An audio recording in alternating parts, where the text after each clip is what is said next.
लोकसभा विधानसभा निर्वाचन को नहीं आज बड़ दाबी करिसेंती 5टी अध्यक्ष तथा बीजेडी नेता भिके पांडियान। से कहिसेंती एथर रेकर्ड व्यवधान सह 3/4 आसन जितिब बीजेडी। भुवनेश्वर आयोजित विजु श्रमिक सामुख्यर राज्यस्तरीय सम्मेलन में जोगदे पांडियान कहिसेंती नवीन पट्टनायक बड़ व्यवधान रे जीति पुणी सरकार को आसुछंती।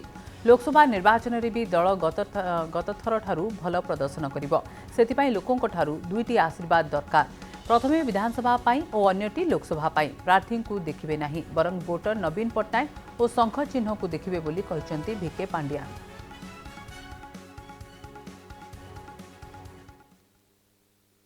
कैंडिडेट के देखिबे नहीं, शंख चिन्ह को देखिबे, नवीन पट्टनायक देखिबे। आपण भाविबे नवीन पट्टनायक 147 कॉन्स्टिट्यूएंसी रे टिया होचंती, शंख चिन्ह टिया होईची। 21टी पार्लिमेंट रे नवीन पट्टनायक टिया होईचंती। जदि आम पे जने एते त्याग करिकी आम स्वप्न को साकार करिबा पे, नुवा ओडिशा गठन करिबा पे दिन राति लगी पड़छंती, आमर कर्तव्य रहिला तांको सम्मान जणाइबा, बहुत परिमाण रे तांको आशीर्वाद आनिबा।